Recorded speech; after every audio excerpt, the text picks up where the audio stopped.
कांग्रेस के वरिष्ठ नेता अहमद पटेल का निधन हो गया। 71 साल के अहमद पटेल लंबे समय से बीमार चल रहे थे। उन्होंने गुरुग्राम के मेदांता अस्पताल में आखिरी सांस ली। 1 महीने पहले उन्हें कोरोना हो गया था। उसके बाद से उनकी सेहत खराब चल रही थी। तबियत बिगड़ने के बाद उन्हें कुछ दिन पहले मेदांता अस्पताल में भर्ती कराना पड़ा, लेकिन मल्टी ऑर्गन फेलियर की वजह से उनकी हालत में सुधार नहीं आया। आज सुबह 3:30 पर उन्होंने अंतिम सांस ली। अहमद पटेल के बेटे फैसल पटेल ने ट्वीट करके अपने पिता के निधन की जानकारी दी। साथ ही अपील की कि लोग कोरोना प्रोटोकॉल का पालन करें, सोशल डिस्टेंसिंग बनाए रखें और भीड़ जमा न करें। अहमद पटेल 3 बार लोकसभा सांसद और 4 बार राज्यसभा सांसद रह चुके हैं। 2001 से वो सोनिया गांधी के राजनीतिक सलाहकार के तौर पर काम कर रहे थे।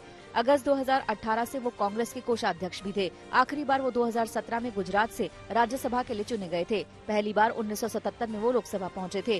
कांग्रेस मजबूत करने में अहमद पटेल की अहम भूमिका मानी जाती है। कांग्रेस के दिग्गज नेता अहमद पटेल के निधन पर प्रधानमंत्री नरेंद्र मोदी ने भी शोक व्यक्त किया है। उन्होंने अहमद पटेल को तेज दिमाग वाला नेता बताते हुए कहा कि कांग्रेस को मजबूत करने में उनकी भूमिका को हमेशा याद किया जाएगा।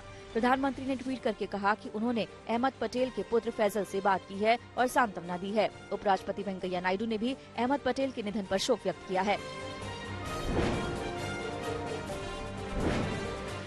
कांग्रेस नेता राहुल गांधी ने भी अहमद पटेल के निधन पर शोक जताया है और श्रद्धांजलि अर्पित की है। उन्हें पार्टी का स्तंभ बताते हुए राहुल ने कहा कि वो मुश्किल वक्त में भी कांग्रेस के साथ खड़े रहे। वो पार्टी की बेमिसाल धरोहर थे, वो हमेशा याद आएंगे।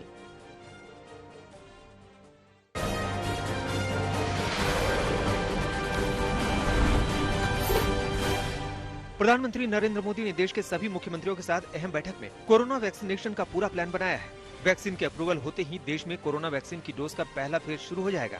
टीकाकरण से पहले हेल्थ वर्कर्स को स्पेशल ट्रेनिंग देनी होगी और फिर वैक्सीन को स्टोर करने के लिए कोल्ड स्टोरेज का इंतजाम करना होगा।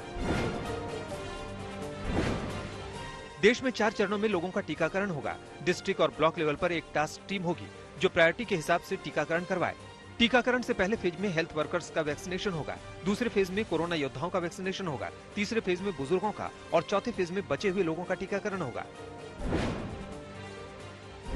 कोरोना की वैक्सीन से जुड़े भारत का अभियान अपने हर नागरिक के लिए एक प्रकार से नेशनल कमिटमेंट की तरह है। इतना बड़ा टीकाकरण अभियान स्मूथ हो, सिस्टमेटिक हो और सस्टेन हो, ये लंबा चलने वाला है। हर सरकार को, हर संगठन को एकजुट होकर के कोऑर्डिनेशन के साथ एक टीम के रूप में काम करना ही पड़ेगा। दिल्ली, गुजरात, मध्य प्रदेश, राजस्थान, बंगाल, महाराष्ट्र, केरल और छत्तीसगढ़ के मुख्यमंत्रियों ने कोरोना को हराने के लिए किए जा रहे एक्शन के बारे में प्रधानमंत्री को बताया। प्रधानमंत्री ने सभी मुख्यमंत्रियों को RT-PCR टेस्ट का अनुपात बढ़ाने का सुझाव दिया।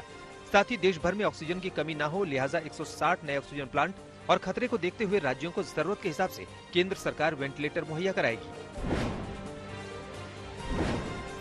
दिल्ली के मुख्यमंत्री अरविंद केजरीवाल ने प्रदूषण और पड़ोसी राज्यों में जलाई जा रही पराली को कोरोना के बढ़ते केसेस की वजह बताया। तो बंगाल की मुख्यमंत्री ममता बनर्जी ने पड़ोसी राज्यों से आने वाले मरीजों की वजह से कोरोना के बढ़ते मामलों को जिम्मेदार बताया।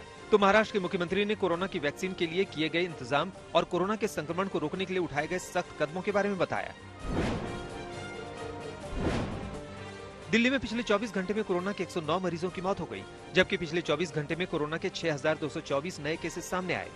दिल्ली में मृत्यु के आंकड़े डरा रहे हैं। कोरोना के हालात को देखते हुए दिल्ली सरकार ने फिलहाल स्कूल बंद रखने का फैसला किया है।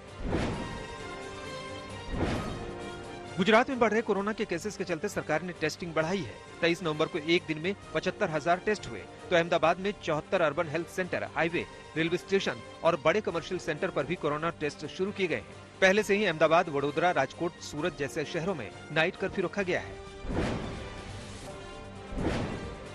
राजस्थान में एक दिन में कोरोना के पॉजिटिव मरीजों के मामले में रिकॉर्ड उछाल आया है। पिछले 24 घंटे में 3,334 कोरोना के नए केस आए। तो अब तक एक दिन में सबसे ज्यादा 19 मौतें हुई हैं। कोरोना के बढ़ते संक्रमण को देखते हुए राजस्थान के दौसा में शादी समारोह में रैंडम सैंपलिंग होगी।